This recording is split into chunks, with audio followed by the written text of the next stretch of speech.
형제와 여러분 안녕하세요. 오늘은 4월 22일 월요일 만민의 생명을 구하는 하나님의 사람이라는 제목으로 창세기 47장 13절부터 22절까지를 묵상합니다. 13절 기근이 더욱 심하여 사방에 먹을 것이 없고 애굽 땅과 가나안 땅이 기근으로 황폐하니. 자, 지금 애굽 땅과 그 주변이 가나안 땅과 모든 곳이 기근으로 황폐해집니다.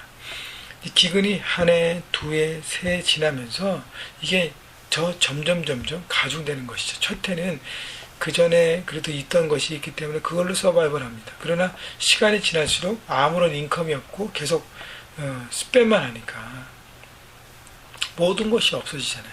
그러면서 점점 마음이 황폐해지고 모든 것이 황폐해지는 것입니다. 여러분, 우리 인생에서 영적인 것도 마찬가지예요. 우리가 말씀을 떠나고 하나님의 생명을 떠나면 우리 인생은 결국 영적 기근에 빠집니다. 그것이 한 해, 두 해 더 지나가면 결국 우리 마음이 더 황폐해지고 그거로 인해서 우리 영혼이 메말라가고 죽어가게 되는 것입니다. 여러분, 육적인 기근도 사람을 죽이는 것, 사람의 생명을 위협하는 것과 마찬가지로 영적인 기근도 똑같기 때문에 같은 원리를 가지고 이런 말씀을 떠나지 않고 하나님을 떠나지 않고 그 안에서 늘 생명을 유지하고 생명력 있는 삶을 살아가기를 바랍니다. 14절 요셉이 곡식을 팔아 애굽 땅과 가나안 땅에 있는 돈을 모두 거두어 들이고 그 돈을 바로의 궁으로 가져가니 애굽 땅과 가나안 땅에 돈이 떨어진지라 애굽 백성이 다 요셉에게 와서 이르되 돈이 떨어졌사오니 우리에게 먹을 거리를 주소서 어찌 주 앞에서 죽으리까. 자, 애굽과 가나안과 그 주변의 모든 사람들이 이제 돈을 가지고 곡식을 샀는데 그 돈도 떨어집니다. 떨어질 수밖에 없는 게 수입이 없는 거예요. 많은 사람들이 농사를 짓고 많은 사람들이 그거를 중심으로 살아가는데 수입이 없는 거예요. 목축을 하고 하는 것도 먹지를 못하니까 곡식이 없으니까 그걸로 뭘 생산을 못하는 거죠. 그렇기 때문에 돈도 결국은 다 떨어집니다. 누구한테 와서 그걸 해결해 달라 그래요? 요셉에게 와서 자기의 문제, 인생의 문제, 생명의 문제를 풀어달라고 얘기합니다. 여러분, 요셉은 이렇게 존귀한 자로 서 있다는 거예요.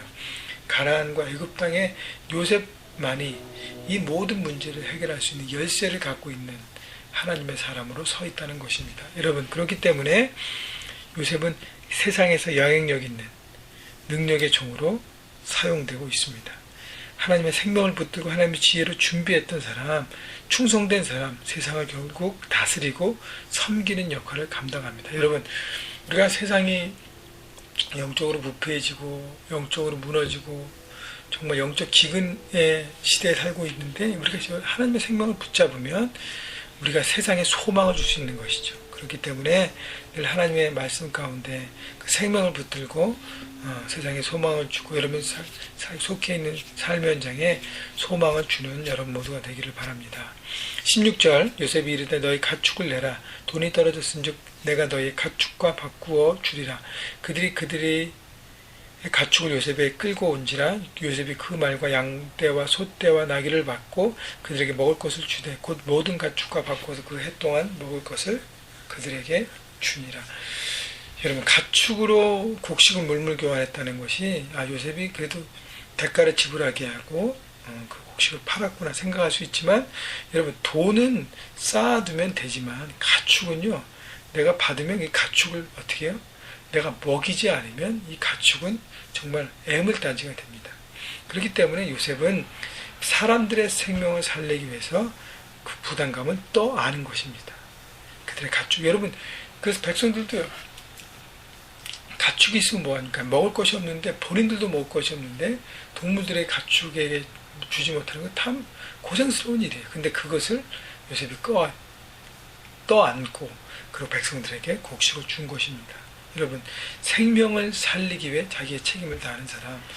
그래서 여러분, 요셉의 역할이요, 사람들의 생명을 살리기 위해서 자신의 부담감을 안아야 될 부담감을 떠안습니다. 여러분, 세상의 현장에서 사람들의 생명을 살리기 위해 그 책임을 다하고 부담감을 떠안은 이런 그런 넉넉한 사람이 되십시오. 그리고 그러기 위해서는 먼저 어떻게 해요? 내 안에 풍성한 하나님의 사랑이 있어야 되고 그 사랑으로 축복이 넘쳐야 떠안을 수 있는 여력이 있습니다. 여러분, 내가 어렵고 내가 힘들고 내가 눌려있고 내가 치들어 있으면 아무것도 할 수 없습니다. 여러분, 그렇기 때문에 요셉처럼 하나님의 뜻에 순종하고 고난을 통과하고 그 축복을 정말 누리셔서 그 축복을 나누시는, 생명을 살리는 역할을 감당하기 바랍니다. 자, 18절. 그 해가 다 지나가고 새해가 되매 무리가 요셉에게 와서 그에게 말하되 우리가 주께 숨기지 아니하나이다. 우리 돈이 다했고 우리의 가축대가 주께로 돌아갔사오니 주께 낼 것이 아무것도 남지 아니하고 우리의 몸과 토지뿐이라. 이제 돈도 가축도 다 정리했습니다. 이제는 땅과 그들의 몸밖에 없어요. 19절. 우리가 어찌 우리의 토지와 함께 주의 목전에 죽으리이까. 우리 몸과 우리 토지를 먹을 것을 주고 사소서. 우리가 토지와 함께 바로의 종이 되리니 우리에게 종자를 주시면 우리가 살고 죽지 아니하며 토지도 황폐하게 되지 아니하리라. 결국은 기근이 계속되면서 가축도 없고 이제는 땅밖에 남은 것도 없잖아요. 그래서 땅을, 자신의 몸을 바로 왕의 종이 되겠다고 결단하고 다 드립니다. 그리고 생명을 유지합니다. 자, 모든 백성이 바로의 종이 되었어요. 모든 땅도 바로의 땅이 되었습니다. 결국 강력한 나라의 파워를 주는 역할을, 나라 전체를 경영할 수 있도록 요셉이 그런 정책을 통해서 바로에게 충성된 종으로 써집니다. 여러분, 그렇기 때문에 지금도 마찬가지. 토지를 산다는 것도 물론 가축보다 낫지만 뭐 아무것도 자랄 수 없고 비가 없고 메마른 땅이기 때문에 토지를 갖고 있는 것도 큰 부담감입니다. 그렇기 때문에 여러분, 그 황폐한 땅을 갖고 있는 것도 너무너무 어려운 거죠. 그러나 그 모든 것을 타서 미래에 기근도 지나고 흉년도 지나고 분명히 하나님의 또 축복의 때가 올 거기 때문에 미리 준비하고 모든 것이 바로의 소유가 되게 합니다. 20절 마지막 보면 땅이 바로의 소유가 되니라. 모든 것이. 그리고 21절. 요셉이 애굽 땅 이 끝에서 저 끝에 백성을 성읍들어 옮겼으나. 그러면서 요셉이 나라 전체를 재편성합니다. 바로가 전체적으로 강력하게 나라를 이끌고 통치할 수 있도록.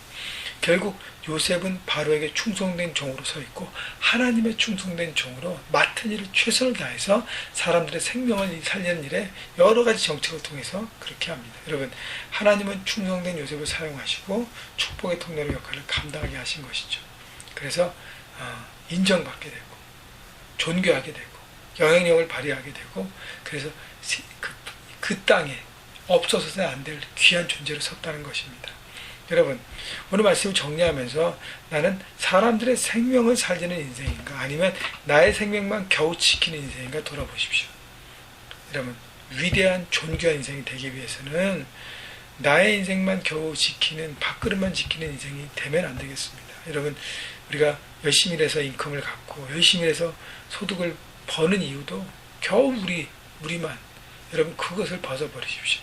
한 생명을 살리고 삶의 현장에서 영혼을 살리고 생명을 살리는 역할을 통해서 나를 통해서 내가 영원한 삶을 살게 됐다고 간증하는 사람들이 늘어나서 여러분, 하나님의 정말 기쁨이 되는 여러분 모두가 되기를 바랍니다. 여러분, 생명을 살리기 위해서 여러분 중보하시고 복음을 나누시고 주님 앞에 초대하시고 여러분의 물질과 모든 것들을 계속적으로 나누시면서 축복의 통로로 늘 풍성한 생명에 있는 인생이 되시기를 주님의 이름으로 축복합니다.